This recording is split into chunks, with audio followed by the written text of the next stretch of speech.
Hi, and welcome back to this week's edition of the Falcon Precap. I'm Connor Putman, alongside with co-hosts Curtis Hyde and Marcus Rodriguez. This past week, the Air Force Falcons hockey team took on AIC and won 2 big home conference games. This week, they traveled to Niagara, and Coach Frank Sartori believes that this is a very tough environment for his team to play in. When you play at Niagara, they just play. They play with extra energy. They play with extra physicality, and I've just never, we've won a lot of games there, but I can't remember ever a game getting out of there, and especially a game you won where there wasn't a pile of ice bags on guys. You can catch the Falcons hockey team live on AtlanticHockeyConference.com for a live streaming video. I will pass it off to Marcus, who has a men's lacrosse update. Falcon Lacrosse is coming off some tough season openers, but that's okay because they're going to rub some dirt in the wounds as they head to DU to take on the Pioneers. This is what Coach Surmont had to say about their upcoming rumble with the big boys. A rivalry with Denver. I have a tremendous amount of respect for the staff up there and the program, and they're they get a lot of support, and they have a great lacrosse community in Denver, and we can compete with anybody. I truly believe that. And that's going to do it for lacrosse. Keep your eyes open for the big-time rivalry this weekend. I'm going to toss it to Curtis as he discusses and previews the Wing Open Championships. Well, the time has finally arrived, and the Cadet Wing Open Championships is this Thursday at 6 p.m. One cadet is searching for his 4th title, trying to become the 14th person to do so. And also, of these 16 fights, 4 of them will be featuring the women for the first time in history. If you're looking for a reason to come out and seeing what happens at the Cadet Wing Open, take a look at what Lieutenant Colonel Glover had to say about this special event. I think they should go if they want to see something that's all about heart, because those boxers aren't getting paid any extra to be there. They all trained and worked hard to be there. Kind of like going to a college football game, if you prefer that over a pro football game. Some people do, just because of the rivalries and the competitiveness. You're going to see some guys fighting hard to try to get on that intercollegiate squad that'll go fight Army and Navy. And it's just something about Clune Arena, something about having a boxing ring in the middle of a basketball court that's just very, very exciting. Well, this night also is not about boxing, but it's also about charity, as they will be honoring the Homefront Cares to help with veterans in the community. Now, all proceeds will be going towards that charity. The event is free, but they'll just be asking for donations as people show up. Please come out and support your cadets and also the charity, the Homefront Cares. If you'd like to learn more about it, please go to thehomefrontcares.org for more information.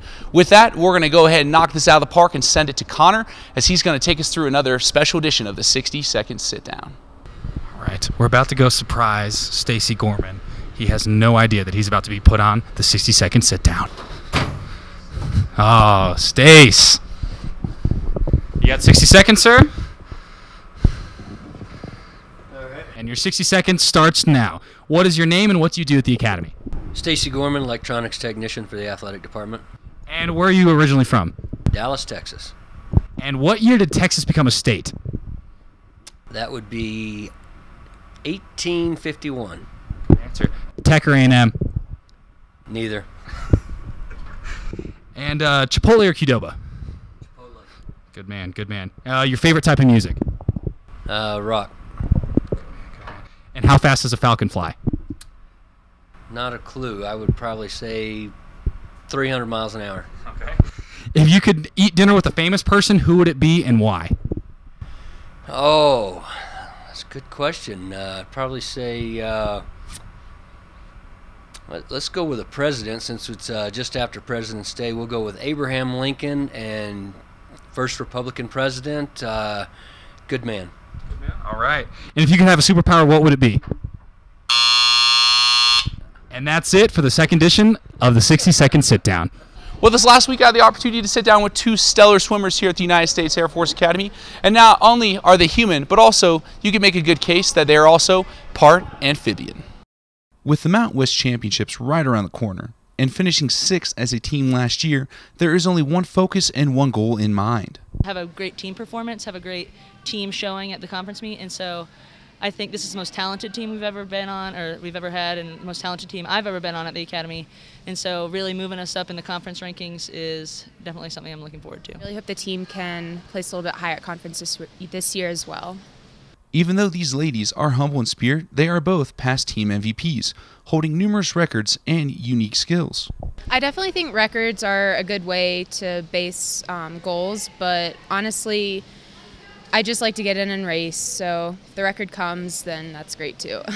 Definitely breaststroke is my strongest. I have a really good back half. Breast to free is pretty fast, so definitely bringing that back at the end is hard, definitely, but it's something I'm a lot better at than a lot of other people. So.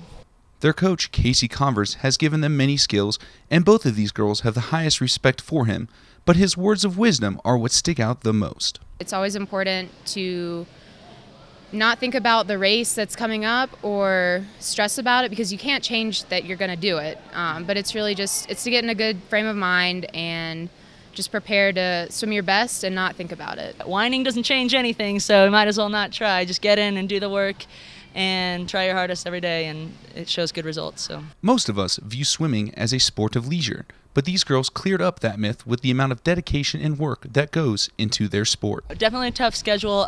We have at least 8 practices a week, at least 2 hours each time, so it's definitely rigorous coming down here every day. How many hours we put in, and that it's not just swimming a few laps up and down, it's 2 hours of intense, strenuous training. Well, those ladies will be hitting the water at 9 a.m. Mountain Time tomorrow in San Antonio, Texas at the Mountain West Conference Championships. Also, let's take a look at the other events that are happening at the Air Force Academy this week. And make sure you come out and support all of your Falcon athletes.